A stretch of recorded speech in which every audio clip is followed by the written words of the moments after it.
Hello, lovely people. We hope you've had a wonderful Christmas holiday. Welcome to the post-Christmas period. You've made it. Well done. You've done it. Feeling a little bit fatter. Flatter. Flatter? Oh, yeah. Like as in tired.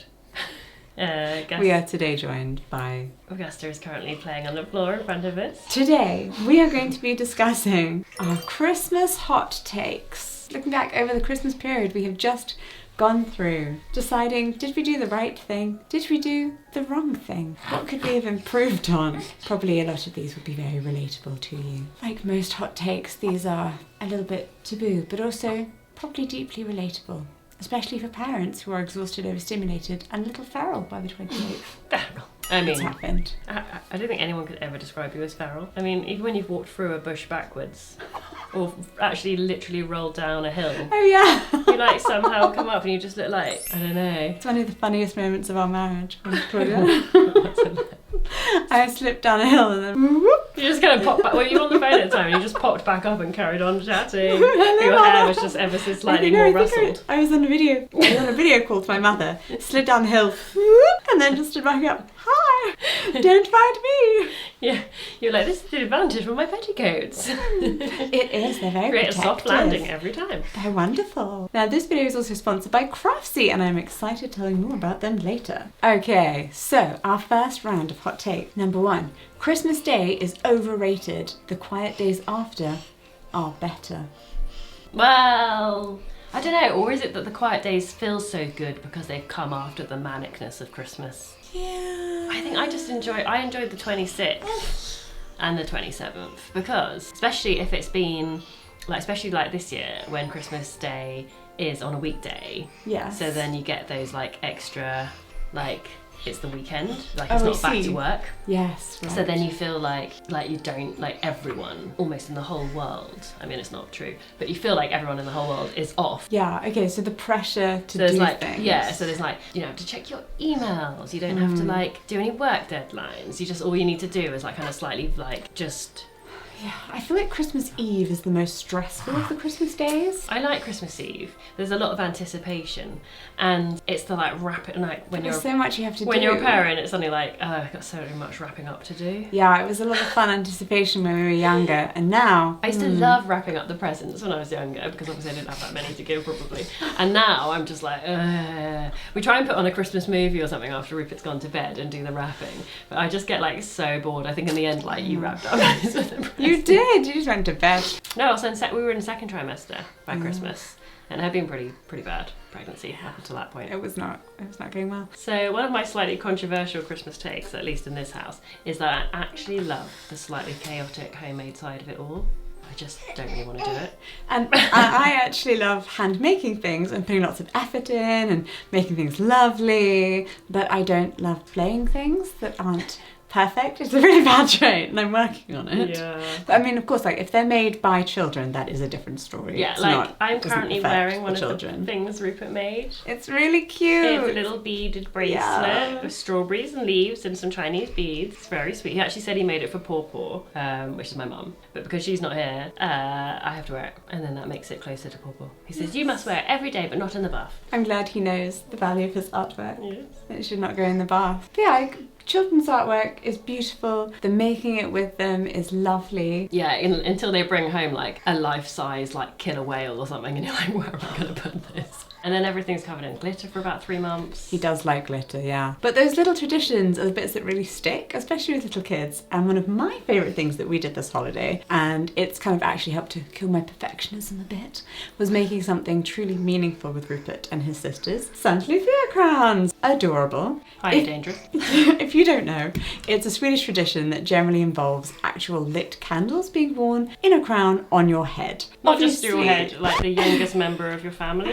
The youngest girl in the family who can walk around. Obviously loose flames, not something I really want around 2 6-month-olds who can't actually sit up properly. So I decided to make them lace with felt foliage. A big ask, but I thought, how bad can felt foliage be? Turns out it was harder than I expected. And I'll be honest, without a bit of guidance, this would have ended in hot glue everywhere and at least one meltdown. But I followed Betts White's Fab Felt Holiday Crafts class on Craftsy, the sponsor of this video, and it completely changed the experience. So the lessons are all like broken down step by step. It's really calm, really clear, and suddenly this thing that felt way beyond my skill level is actually doable. Which is why when they asked to come back and sponsor another video, I said, oh my goodness, yes. Craftsy is basically an online resource for all things creative. It's a massive community where millions of people learn new skills or get better at ones they've already love. And they've got over like 2,000 classes across loads of categories, like things like sewing, knitting, crochet, illustration, photography, cake decorating, woodworking. I actually quite love woodworking. Do I? I've never tried it, but I think I would love it. Well, I know a lot of you watching are also into crafting as a hobby, or maybe you're looking for inspiration for your next project. But if you've ever thought, oh, I'd love to make that, but I don't know where to start, then Craftsy is for you. The instructors are generally lovely and experts in what they do. They talk you through every technique with close-ups, step-by-step demonstrations, plus all the little tips and tricks you don't get just from winging it. And if you're not sure where to start, you can just kind of have a peruse through the catalogue and you are sure to find something that sparks your joy. And now we have these beautiful handmade Santa Lucia crowns that our son helped make for his sisters, and it feels really special and incredibly meaningful. It's a gift to myself I will always treasure. Hot take, always get yourself a gift. Yes. Because then at least you'll have something you definitely know you love. And your gift could be a Craftsy subscription.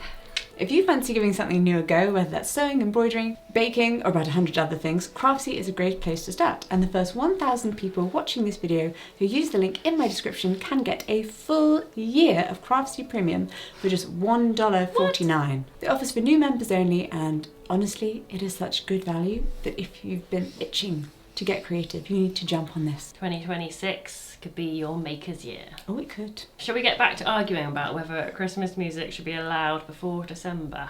I don't think ever. Especially not before my birthday, which is the 2nd of December. I'm being quite generous really letting you play it for like one day before. Next hot tip. If Christmas stresses you out, you are not doing it wrong. The holiday is designed to be stressful. Really? Yeah. I don't know if it's designed to be stressful. Well, I guess you're meant to cook like because there are so many different things. You're meant to find the perfect present for the person. You're meant to have your like perfect partner with you. You're meant to like have the like dream. Yeah, okay, I get it. You go like decorate. Yeah, it's meant to be like the magical perfect Christmas. Yeah, there's a lot of high expectations. People that you love them. Some people really, really care about the presents that they receive. Yeah. And they're like, oh, if this is just a generic present, it shows you don't know me, you don't love me, we're gonna break up now. This has never happened to me. I'm probably a really difficult person to buy presents for. Well, this year I bought you an oil painting. Yes, you did. Which I did have to show to her before I bought it, because I just don't want to risk the risk of breaking up. Yeah, no, very sensible. You don't owe anyone a magical Christmas. I think that's true, because like the expectation of Christmas is that it has to be this perfect magical Christmas, but actually you don't really need to. Although I do feel, I don't know, I know I tell myself this, like, you don't owe anyone. I feel like we do owe our children a magical Christmas. Well, yes. But then isn't Christmas, like, they are children, so they're babies. I don't think the babies have got any real... No, they just want to have a nice day. Do they even know what a nice day is? They just want to have a day, a standard day. I think the idea of like a magical Christmas as sold to us on Instagram. Or the movies. Or the movies. Oh, 90s movies about Christmas. Like why was everyone so rich in 90s movies? American movies, obviously. It had just been the 80s when everyone was rich.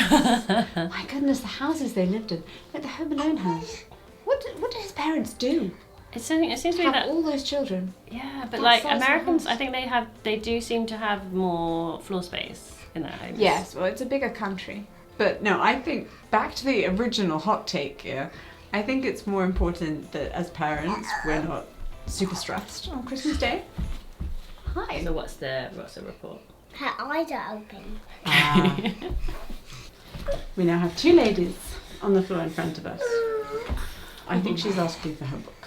Next hot take. Traditions should expire if they stop serving your family, even if they're how it's always been done. Definitely. But if you always have to drive over to see some people on Boxing Day and drive back. But now you have young children and they have like nap routines, and the house that you're going to has nothing for small children and is in no way safe, and it's just so stressful for everyone. And it would just be easier if they would come to you. Yeah. Then that's a tradition that needs changing. Yeah, or like if your mum has always been the one that cooks the Christmas dinner, but now your family has got even bigger because like it's not just you and your siblings, it's like you and your siblings and your partners and your children, and it's getting bigger and bigger, and it's becoming too much for your mum who's getting older. Yeah. Also, why were you not jumping in earlier? But yes. Yeah. Because it's always how it's been done. I And know. sometimes it can be the mother. I mean, my mum's not around, but I'm just saying, like, sometimes it could be the mum, or the grandma true. themselves who insist, this is what, no, I'm the one who does it, you know. My father was always very much like, get out the kitchen. Absolutely not. Young children don't need Christmas to be memorable. They need regulated adults. This particularly applies to babies. Because I'm the one who remembers, like, the present that Rupert got 2 years ago. Yeah. And he got it from this person, and oh, wasn't that lovely and beautiful? He doesn't remember. You go, do girl. it. Oh my goodness. Wow, We so never, strong. ever put Rupert in a position that he couldn't get into himself. We never stood him up. We never, like, sat him in something. But she won't sit didn't do down. Yeah, yeah. So I mean, she that's can't- a change. It's the change that we've made in our parenting, much like you should change your Christmas traditions. Yeah, adapt. Adapt and grow. Not to stereotype, but sometimes the older generation can be a bit like, we don't have to do things around the babies. We don't have to do things around the children. It's like, yes, but it's not just about them. Because it's us as well. Like, we have to deal with the stress of the And nighttime exactly. after they have become Sensory, like, dysregulated. yeah, And have the sensory like, overload. completely overstimulated. We went to see Santa, and that was like, that was too much. So I mean, it much. was the Santa's grotto, and there was like lots of little fairy lights, like so many nutcrackers, like Rupert's like absolute dream. I But mean, when we got home, they were doing the like. they were just staring. And then they got home Not and they sure were about like, this face. that was a lot. That was too much. Too much. But we did get an adorable photo We did. of the 5 of us after it's We Christmas. did. Yes, you can enjoy this photo with their faces covered, but it's very cute. If your child had a meltdown on Christmas Day, that doesn't mean they were ungrateful.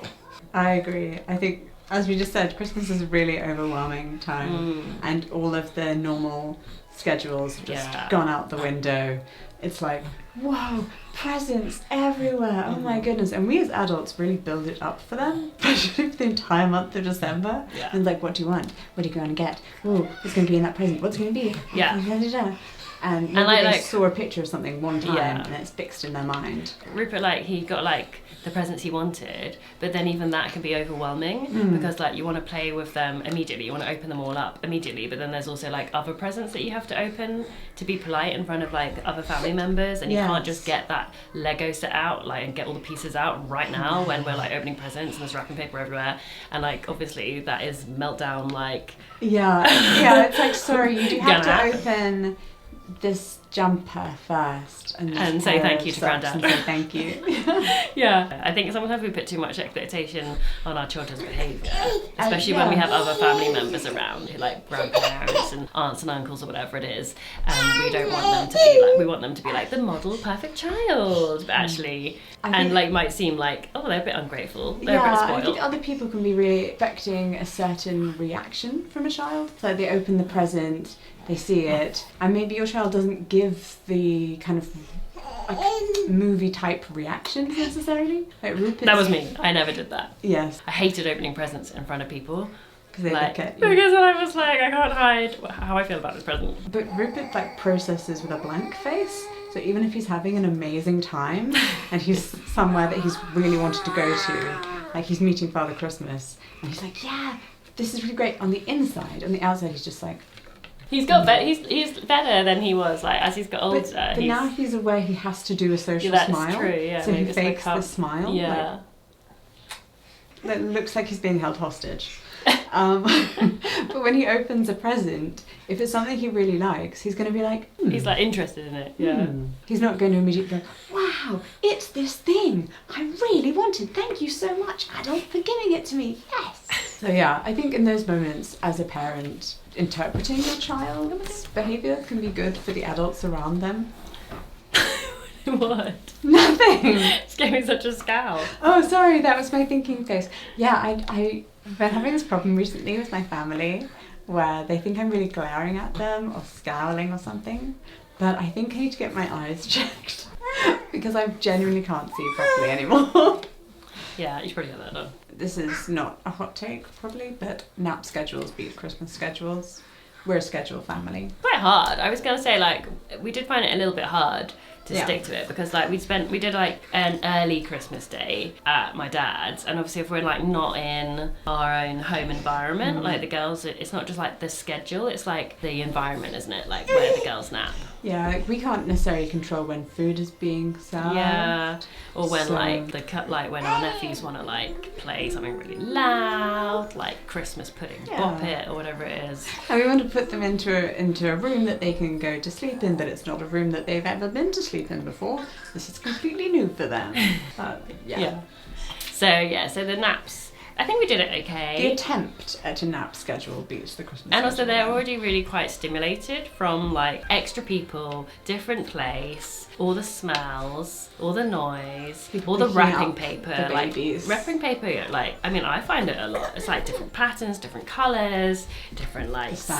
sounds of it. Some of it's like, you know, Also your papery. cardboard thing. Oh hey God, I hate some like it's okay. Sometimes I don't know what it is. Okay, yes, When we these do. girls are like, Okay. today's meant to be a quiet post-Christmas day.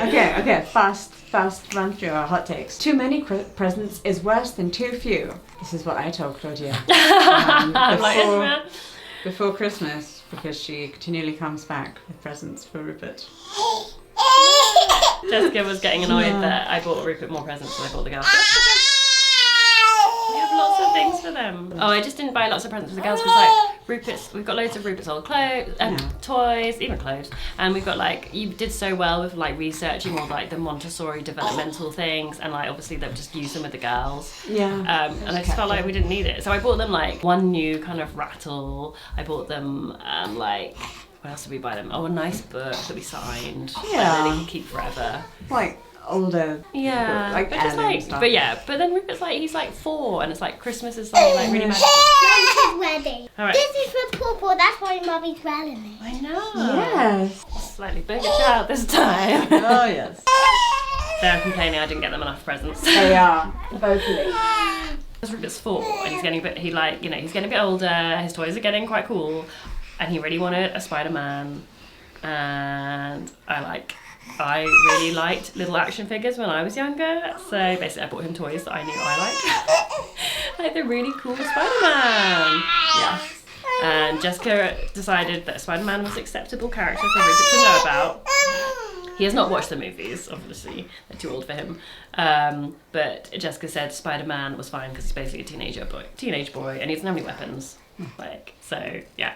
Okay, one of my hot takes is that I think we like the idea of not having too many things. Like when people say, what can we give the children, what can we give the babies? I'm kind of like, and then I like the idea of experience gifts, but I think they're better in theory than in practice when you're an exhausted parent. Because then it's like a lot of arranging, and it's only valid from this date to this date, and then you actually have to be able to do it. Like- or even if it's for us, like we have to get childcare on that Exactly. specific I love like date. receiving things like I love or like a spa weekend or even like a meal out or something like that. Yeah. So that you know a nice break for you as parents. But like you say, like it's the logistics of it. Like we're really Yeah. bad at organising any childcare, especially if it's in the evening. Like, I don't think we've ever had a babysitter for Rupert. No. All the girls, like maybe we should change that. We should probably actually like invest in like ourselves as a couple and like go on dates more. Oh, But- that would be a good experience present. Yeah, that's what I mean. A babysitter. Yeah. Just a babysitter. But one we really trust. I wouldn't want someone just be like, yeah, I just No. paid for this babysitter from this like Yeah, babysitter so I found site. this random lady at a bus stop. She said she'll do it for the price I'm willing to pay. Okay, next one. If a toy needs batteries, you have to ask the parents first. Hot I take. don't think that's all. I don't think that's like all parents. That's just us. But no, actually, probably all parents. Wait, there's They always make noises. Loud flashy. Like, just check with the parents first. Good, yeah. Definitely. True. Okay, and finally, the final one. I think that the emotional crash after Christmas isn't talked about enough. Yeah. I think I felt really emotional all of December Mm-hmm. for a variety of reasons. And then, like, it being, the girls' first Christmas, and that thing of, like, wanting it to be amazing, even though they're never going to remember it. But, you know, they'll have photos and they'll be like, did you love me enough to do something special for me? Did you care enough? I'm like, I did. You always get you get like this emotional weight of thinking that your children are going to grow up and not love you, which is really sad, but like that's your fear.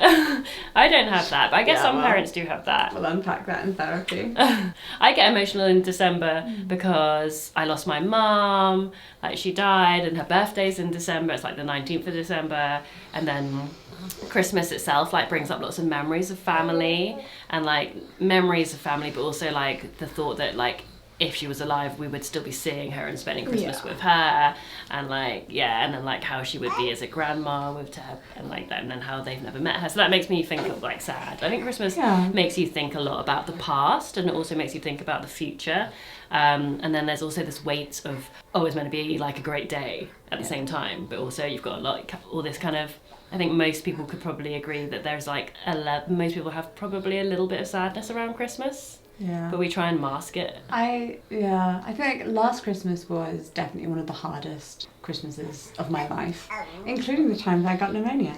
Because at that time last year, like early December 2024, I had been thinking about like, wow, what would it be like to have triplets having their first Christmas? Like, what? That's wild. Like, what would we do? How would we logistically? And then what kind of presents would we get? Would they all wear the same thing? And you can't really like help your mind going there.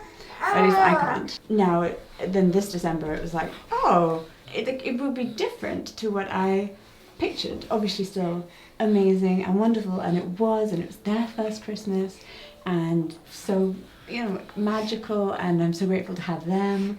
But it does still hit hard. Yeah. And I think like anyone who's been through fertility stuff and a loss of any kind, like it just adds so many levels of complexity where you're happy, sad. And then add in like the fact that it's dark and cold and wet, and after the 5th of January you take down like your Christmas decorations, which actually bring joy in that time of like weather. I mean, like, I think we should be like more like some of those Scandinavian countries and Iceland, where you leave the Christmas lights up to make it feel jolly and stuff in January, because January is the like darkest, bleakest month. Yeah, and I don't think we need to do like a fresh start in January where it's all like, what's your New Year's resolutions? No. Don't eat yummy food. Like, work your body really hard. I think it can just be rest. Yeah, it should be like New Year's resolution. We should be like rest. We should be like nature, where basically everything's slightly dormant and sleeping and restoring up energy for the time when we should then expend it, like in spring when things are basically coming back to life, and like we've got more daylight in the day, and like, and then just do less next year. Next year will be an interesting Christmas, because these two will be on the move. I mean, she's going to be on the move in about a month. 2 weeks. 2 weeks, yeah. She's like, she's ready. I can't really imagine them both like toddling about and talking. Yeah, they're going to be so cute. So yeah, let us know in the comments about your own hot takes for the Christmas period. Okay, what's one tradition that we should keep and one that we should let go of? Let go of trying to recreate picture perfect things. This is really specific, but so we moved the Christmas tree into a different room this year, and it really bothered me because we couldn't take like exactly the same photo. So like, we took this photo and Rupert was a baby, but now we can't take that photo of the girls at the same age at their first Christmas because the Christmas tree is in a different place. It's really unimportant, Jessica. It didn't bother me, because we can still take the same photo, not exactly the same, but the same principle of the children in front of the tree. Yeah. Next to a tree. Exactly. Yeah. It's fine. Not trying to match everything up exactly. Yeah, just the essence of it. Yeah. And one tradition we are going to keep. I liked doing... I know this is like, one tradition we're going to keep is we always have seafood on Christmas Eve. Yes. and I don't see us ever changing from No, that. no, we'll never change that, never. Especially because you prefer seafood to meat. But like on Christmas Day, I feel like we do have to have meat, like turkey or whatever it is, or duck or chicken or whatever. And because you're more of a, but also the Christmas meal should be something that we're all excited for, and you're not ever really that excited for a roast, but you are excited for the Christmas Eve like seafood dish. Oh yeah. Which usually involves like prawns and some shellfish, like a crab with some scallops. And it's like, yeah. So we'll always keep that one. Good, thanks. And I really want to keep doing something too with the girls. With our beautiful Christmas crumbs that we made, thanks to Crofsy. Thank you so much for watching this video and for joining us for some cozy times post-Christmas. Let us know in the comments how you're doing, and we will see you in the new year. Mwah. Bye. Bye.